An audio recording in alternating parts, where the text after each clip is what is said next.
In this video, I'm going to break down and review Dexter Resurrection Episode 10, the finale for Season 1, and talk about what I think is going to happen next in the next season. Of course, press the like button on the video, it does help me out, and subscribe with the notification bell set to all so you never miss a video from me. At the start of each episode, we've seen the manhole cover, but at the start of this one, we see it fully zoomed out and now almost completely covered, and it turns into one of Dexter's blood slides. As I said recently, I think showing the manhole cover in the intro could really be them teasing the New York Ripper returning and being a big antagonist in the future, because of course we know he used a manhole cover hook and maybe even used manholes to get around the city. Something I nearly missed on the first watch was Dexter used the Ripper's weapon to try and open the door, which is really cool. This episode I feel like Charlie acted like a Disneyland villain. I can't decide if it made her more interesting or cringy. I think I'll leave the Bay Harbor butcher safely locked away. I think this episode did help a lot with how Batista died. They honoured him multiple times. I'm so sorry, brother. And while I would have wanted a moment where he, like I said, at least played along with Dexter for a bit and then got shot, it made it feel more complete and there was some more dignity here with how they handled it. Dexter just hearing Quinn was amazing. Hey,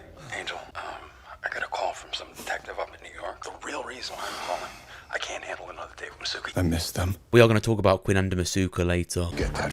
Of course, with Leon Prater being the main antagonist of the season, it was really likely that Dexter would take him out.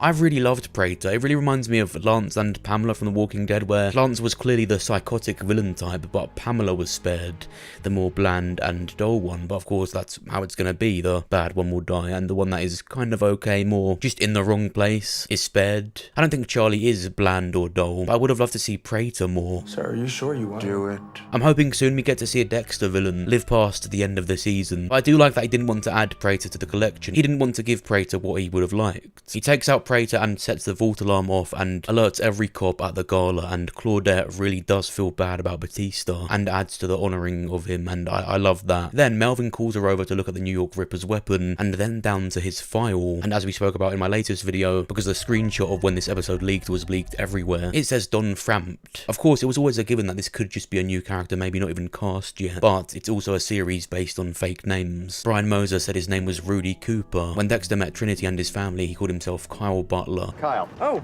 Jonah. In New Blood, he was Jim Lindsay, another big villain who basically killed Deb. Daniel Vogel called himself Oliver Saxon. And I think the most important one is in Resurrection, Dexter called himself Ronald Smith, Red, to Prater, to Charlie, and all these killers. And he didn't know that Gemini had a twin brother. This is massive because it tells us Leon Prater didn't know everything about these people. What do you think Prater would do if he knew? Although you are the first one to figure out our secret. Now, the killers we've seen like Mia and Owl have VIP on them, and the date they became active. You become a VIP when you join one of Prater's parties. Mia's even still saying active in green, so she could still be alive, as the Canton clubber who Charlie took out not long before Mia supposedly died has inactive in red, which I thought anyway from the guy that confirmed her taking herself out, he was the guy Charlie paid. He could have been just paid to get her out of prison. The Ripper's file says NTD and /farm, so the Ripper is not a VIP. He didn't join one of Prater's parties, and he doesn't know when he started, or really much at all. There's a chance he's not even met Prater, so his picture and anything real about him is likely not to be in this file. The fact his one just says farm so much in places where all the other files have detailed information about the killers suggests one of the few things Prater does know about him is a farm. I'm not saying it's Sam, Jonah, or Melvin, but what I am saying is this isn't as definitive as you think. Jonah Mitchell especially would have a new name because he was in witness protection. The FBI moved him and his family away from Florida to Nebraska as they thought the Trinity killer was still at large. After Dexter found him, he would have likely moved again,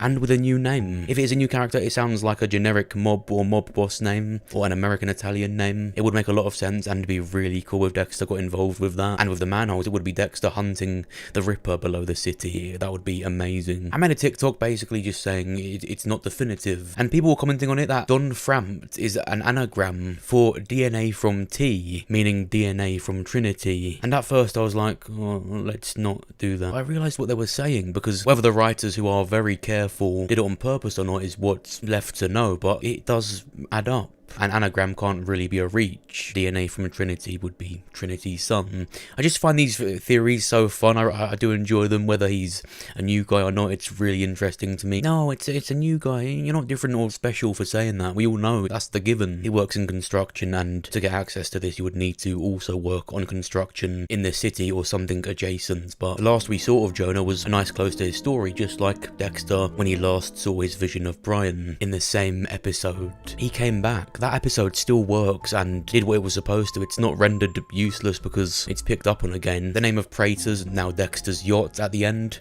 is also called The Getaway. The final episode of season 4, the closing arc for the Trinity Killer, is called The Getaway. Do you see why I enjoy that? In the scene where Claudette figured out that the Ripper used a manhole cover hook, Melvin makes a weird pin in a haystack joke. So the weapon we're searching for is actually a needle. As in a haystack? Jonah was using a hay hook. Again, people say the vague thing all the time of the timeline doesn't add up. No, Prater didn't say the Ripper was active while he was a kid. He said the street he was once a kid on. But Claudette said she had been investigating it since she joined the force, and she is a homicide detective, so her being really good likely climbed as quick or quicker than even we saw Deb did. Deb was 15 years, so 10 to 15 years. Jonah would now be in his mid-30s, so that is valid. I'm not saying it's Jonah, but all I've done is point stuff out. You can decide which theory you want to subscribe to, but subscribe to the channel, whatever you think. People also commented that it looks like Claudette and Melvin know the guy from the look they made, but I don't get that from it at all. I'm amazed that people do. I got from it that Claudette was haunted by this case for years, and she's finally found out. You know, so she's emotional from it, and Melvin's smiling. You could say Melvin was mixed with happiness that she's finally got more, or so they think, but also disappointed. If it's someone in the mob, it could be dangerous for her, and him not wanting her to go into it anymore is because he knows she could get her, or he's being paid off. He did look a bit unsure, didn't even pick up the file himself. Again, I'm just pointing out what he did, I'm not saying it's Melvin. You would think that Batista going after Dexter, saying he's the Bay Harbor Butcher, and then dying is enough for her to be suspicious, and maybe combining Dexter perfectly describing the weapon the Ripper used, she will eventually look into Dexter and be suspicious, because she feels bad about what happened to him, but it could equally be the Dexter universe bending the rules of logic for him a bit, and she's just too locked in on the Ripper. You know, they open the file and it's just really limited.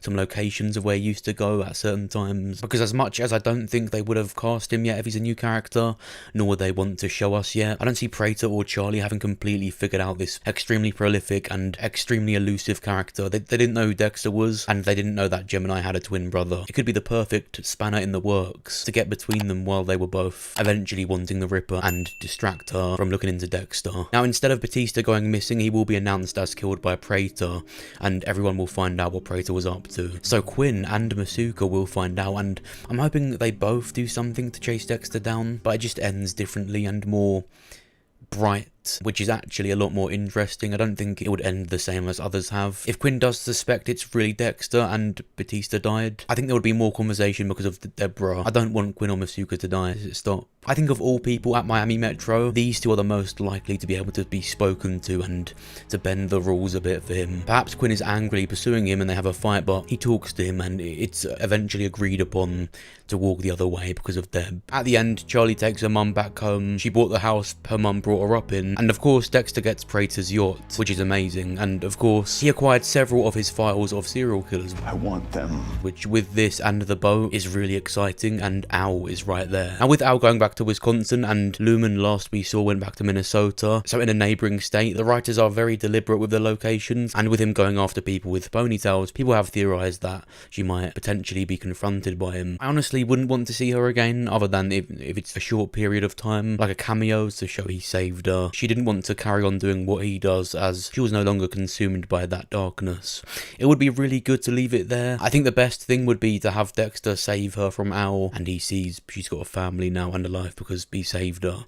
I don't think it would be good to see she went on to still kill, and I wouldn't want her to be the love interest again. I found her boring and plain. I'd find Dexter having any love interest again as plain.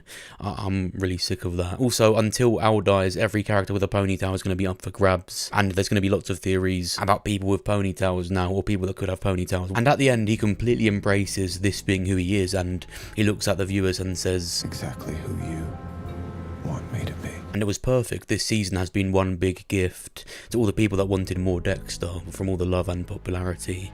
An amazing season, 10 out of 10. But what do you think? Where would you rate this season of Dexter? Do you think the New York Ripper is a new character or still someone we've seen before? What do you think is going to happen next? Let me know what you think down below. If you enjoyed this, go and watch my Better Call Saul iceberg. It's not just about Better Call Saul, it covers the broader Breaking Bad universe, and it's unexpectedly my darkest video. So much goes on in that video. You'd love it. Go and enjoy that. And you'd really like my latest Walking Dead What If video, What If Tyrese Survived. I recreate the whole Walking Dead timeline where Tyrese lived. Press the like button on the video if you enjoyed it. Subscribe if you're new with the notification bell set to all so you never miss a video from me. Thanks for watching. I'll see you soon.